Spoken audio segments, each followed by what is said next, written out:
Today is one of my favorite stories ever, and it's based on true events. On the hot Caribbean island of Jamaica, there was a young man called Jason. Now, Jason was a fast runner. Jason stood at the edge of a running track, arms folded, watching the other sprinters run past. He had an idea, a strange one, a good one. "Bobsled," he said. His friend Andre jogged over with a big smile. "Bob what? That a fishing boat, man." "It's a sled," Jason said. "On ice. They race them at the Winter Olympics." Andre laughed loudly, slapping his knee. "Ice! We don't have ice, man. This is Jamaica. We have beach, we have rum, we have fun. And we have speed," said Jason. "We have muscles in our legs. Look at his legs, bro." Jason pointed as a sprinter flew past. "His legs are what matter, boy." At home, Jason told his wife about his idea. She spit out her tea. "You're a sprinter who never made the Olympic team," she said. "Now you want to try the bobsled, you call it. Everyone will laugh, darling." But Jason's mind was made up. "Wife, you are looking at Jamaica's first Winter Olympian." His wife giggled. Now let me tell you what a bobsled is. The bobsled is a winter sport. 4 men push a big metal sled on ice. They race the bobsled down a hill as fast as they can, faster than a car at top speed. The transcript in 50 languages is on my site. Let's go back to the story where Jason wants to make a bobsled team. Jason went to the public running track and asked sprinters to join his team. He watched the best ones. Some sprinters thought he was being crazy, but a few listened. Jamaica had a global reputation for fast sprinters.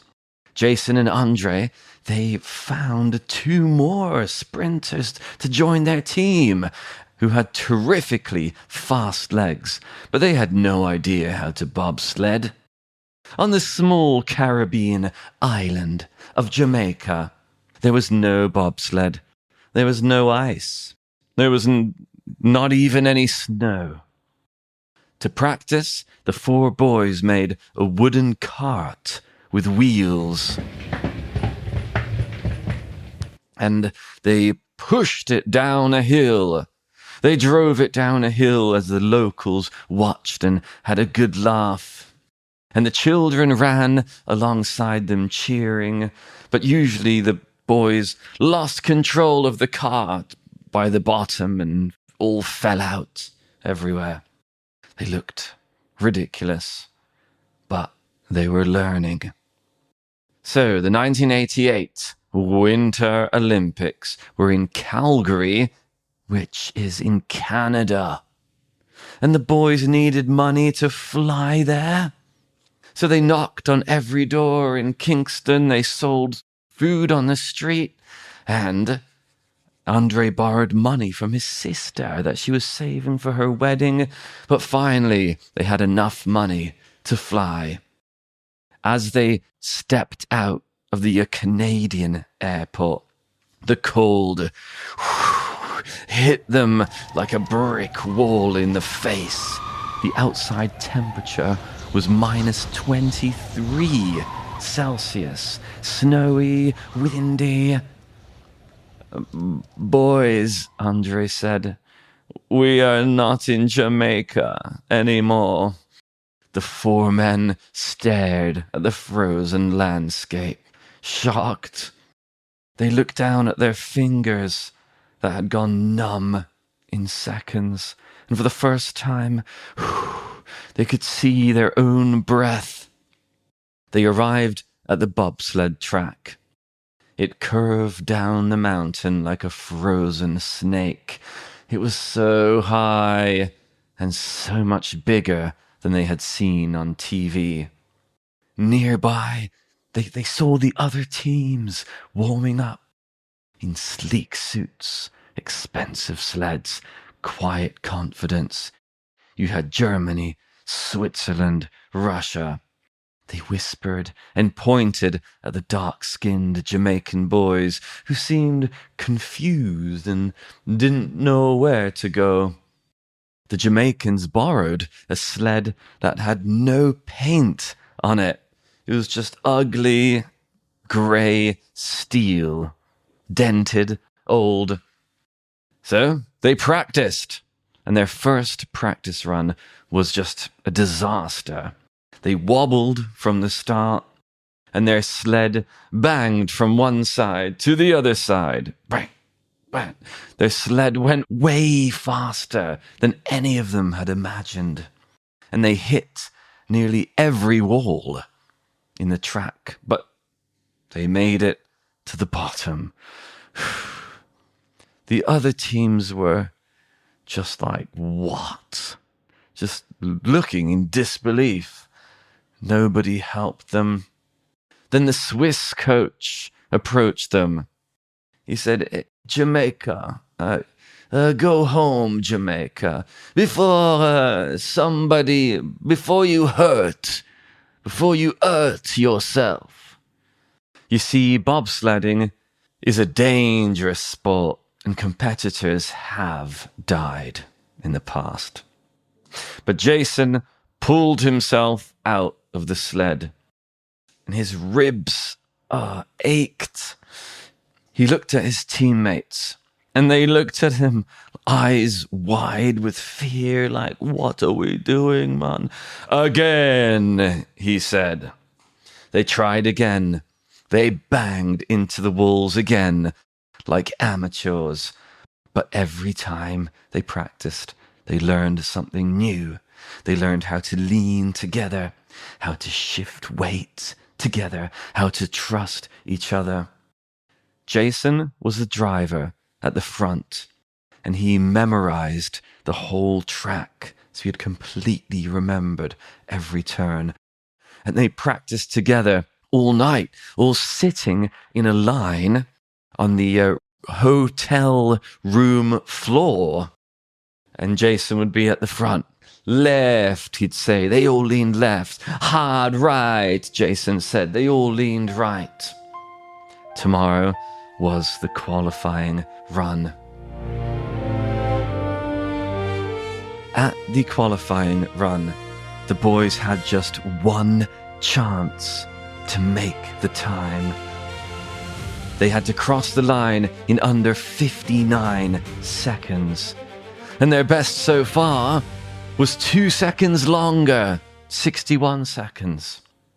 This was their chance. All four of them stood at the top of the track next to the bobsled, holding the handles nervously. Jason was at the front. We got this, boys. Ready? The green light switched on. Push! And they pushed the bobsled with all their strength. Their feet were slipping on the ice. Their arms were burning. They all jumped in perfectly, one by one. And the sled shot forward. And the whole world and all shapes around them became a blur of white and grey and screaming wind. Their start was fast, and the bobsled hit the side once, but it hit the side twice. But the rest of the run went as well as it could. When they crossed the finish line, the four boys, they looked up at the board. It was blank. 1 second passed. 2 seconds passed. 3, their hearts were in their mouths. Then a number flashed on the board. 58 seconds, 96. Woo! They did it! The boys jumped out of the sled. They hugged each other. They called their parents. Newspapers interviewed them. And they spoke on radio shows all around the Olympic Village and all around Calgary. The first Jamaican bobsled team. And they weren't just the first Jamaican bobsled team, but the first from all of the Caribbean islands. Sponsors gave them a new sled painted in the colors of Jamaica. And the boys stood proudly in their new uniforms and helmets. Some weeks later, the Winter Olympics began. Jason was with his team at the top of the track. Thousands of people all below them, cheering, and the ice track waiting, sharp and unforgiving. Thousands of people looked up at them, all wearing thick jackets in the cold. But the atmosphere buzzed with noise, cameras, smiles. What a beautiful day, an Olympic day. Everyone in Jamaica watched on their TVs. The team's first run put them into 28th position. On the second run, they moved up to 24th. Was there hope? By the final run, the whole crowd was cheering. Jamaica, Jamaica.